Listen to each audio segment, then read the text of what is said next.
El sistema inmunitario es ese increíble ejército interior que nos defiende, a cada segundo de nuestra vida. Entender cómo funciona es fundamental, sobre todo si se está preparando segundo de bachillerato y la PAU. Hoy vamos a meternos de lleno en sus secretos para que no se escape ni un solo detalle. A ver, parémonos a pensar un momento. Ahora mismo, mientras escuchamos esto, dentro de nuestro cuerpo hay toda una fuerza de defensa súper sofisticada que no descansa nunca. Pero, ¿quiénes son exactamente sus soldados? ¿Qué armas usan? Pues bien, hoy vamos a descubrir todas sus estrategias. Aquí tenemos nuestro plan de batalla de hoy. Empezamos con las defensas más generales y esa primera línea de contención. Luego vamos a conocer a las células inmunitarias, a los soldados, sus armas y cómo se comunican entre sí. Veremos cómo es la respuesta en plena acción y, para terminar, cómo podemos entrenar a este ejército y qué pasa cuando algo falla. ¡Vamos al lío! Venga, pues entramos en materia. Lo primerísimo que hay que entender es que nuestro cuerpo tiene dos estrategias principales para protegerse. Y ojo, no es que una anule a la otra, actúan de forma totalmente coordinada. Esta diferencia es un concepto clave, de esos que caen en los exámenes, así que mucha atención. Por un lado está la inmunidad innata. Es la respuesta inmediata, la primera en llegar al campo de batalla. Es súper rápida, pero es generalista. Es como un guardia que ataca a cualquier intruso que ve sin pararse a mirar quién es, y además no se va a acordar de él para la próxima. Y por otro lado tenemos la inmunidad adquirida. Esta es más lenta, sí, pero es una estratega de primera. Reconoce al enemigo concreto, diseña un ataque a medida y, lo que es crucial, genera memoria. Crea un expediente del invasor para que si vuelve, la respuesta sea fulminante. Como en cualquier buena fortaleza, lo primero son las murallas. Antes de tener que movilizar a las tropas, el cuerpo cuenta con una increíble primera línea de defensa, diseñada para que la mayoría de los invasores ni siquiera consigan entrar. Esas murallas de nuestra fortaleza son tanto físicas como químicas. La piel, por ejemplo, con su pH ácido, que ronda el 5,5, y su salinidad por el sudor, es un terreno súper hostil. Luego están las mucosas, que son como trampas pegajosas para patógenos. Tenemos también la lisocima en la saliva, una enzima que literalmente rompe las paredes de las bacterias. Y, por supuesto, los ácidos del estómago, que son un filtro letal para casi todo lo que ingerimos. Pero claro, ¿qué ocurre si se abre una brecha en esa muralla?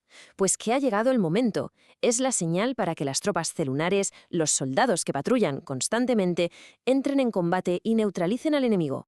Y todos estos soldados, todas las células inmunitarias, nacen en el mismo sitio, en su cuartel general, las células madre hematopoyéticas, que están en la médula ósea.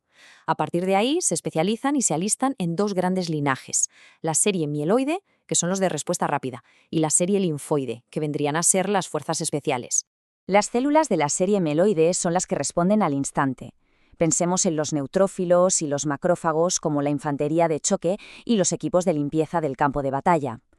Los basófilos son los que dan la voz de alarma, liberando histamina para avisar a todo el mundo. Y los eosinófilos, son especialistas en enemigos más grandes y complejos, como los parásitos. Fijaos en esto, es una imagen espectacular. Es la fagocitosis en plena acción. Células, como este macrófago, actúan como centinelas que cuando detectan un invasor, literalmente lo engullen y lo desintegran por dentro. Es, sin duda, uno de nuestros mecanismos de defensa más directas y eficaces. Y aquí llega la serie linfoide. Estos ya no son la infantería, son los agentes de operaciones especiales, los linfocitos T y B. Son los cerebros de la operación, los que dirigen esa respuesta específica y sobre todo los que tienen la capacidad de crear la memoria inmunológica que nos va a proteger a largo plazo. Claro, un ejército no es nada si sus soldados no pueden comunicarse entre sí y si no tienen armas. Así que vamos a ver ahora cómo nuestras células inmunitarias coordinan sus ataques y qué tipo de arsenal químico utilizan. Aquí la clave son las citoquinas, son la red de comunicación crítica del sistema inmune. Pensemos en ellas como señales de radio. Son pequeñas proteínas que viajan de una célula a otra enviando mensajes para pedir refuerzos, para dar órdenes de ataque o para coordinar la retirada. Sin ellas sería el caos. Cada célula iría por su cuenta. Y si las citocinas son las radios, las armas de precisión son los anticuerpos, también llamados inmunoglobulinas. Imaginemos que son como misiles teledirigidos. Hay varios tipos clave que hay que controlar sí o sí. La IgM es la primera en aparecer, un indicador claro de que hay una infección reciente. La IgG es la de la memoria a largo plazo, la más abundante, y es la que puede cruzar la placenta para proteger al feto. Luego, la IgA protege las mucosas como el intestino o las vías respiratorias. Y la Ig, esa es la que está detrás de las famosas respuestas alérgicas. Estas funciones hay que recordarlas bien. Vale, ya conocemos a los soldados, su comunicación y sus armas. Entonces, ¿cómo encaja todo esto cuando se detecta una amenaza real, cuando aparece un antígeno? Vamos a ver el plan de batalla al completo. Lo primero de todo, el detonante. El interruptor que pone en marcha toda la maquinaria es el antígeno. Un antígeno es cualquier molécula, casi siempre una proteína, que está en la superficie de un virus o una bacteria, que nuestro cuerpo identifica como no propia, como extraña, y en ese momento saltan todas las alarmas. El primer contraataque general es la inflamación. Imaginemos una herida. Un patógeno entra. Al momento, las células dañadas y los basófilos de la zona liberan señales químicas, como la histamina. Esto provoca que los vasos sanguíneos se dilaten. ¿Para qué? Para que llegue más sangre y con ella muchísimos más fagocitos a la zona para contener y eliminar al invasor lo más rápido posible.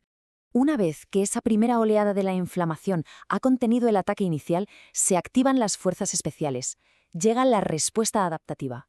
Ahora sí, los linfocitos T y los linfocitos B entran en juego, diseñando un plan de ataque a medida, específico para ese antígeno concreto, y creando una defensa potentísima y, lo más importante, con memoria para el futuro. Y con esto llegamos a nuestra sección final.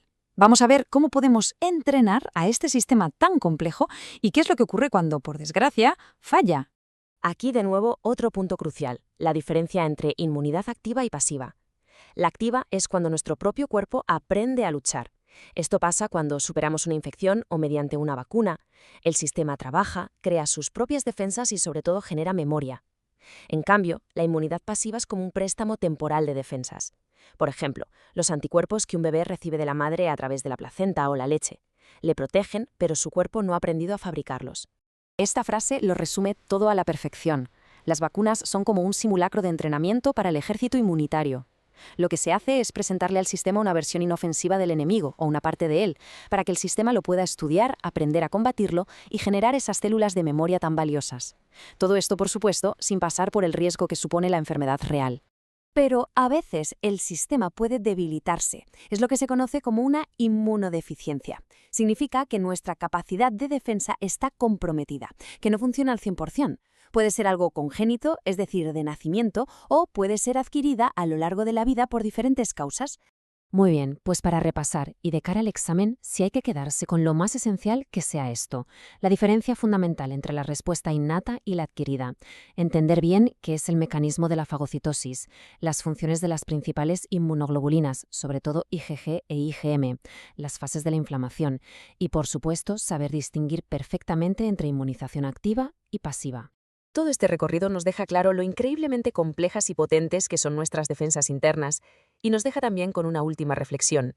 Si este ejército biológico que tenemos es tan asombroso, ¿cuáles son sus límites? Una pregunta muy interesante para seguir explorando. Mucha suerte con el estudio.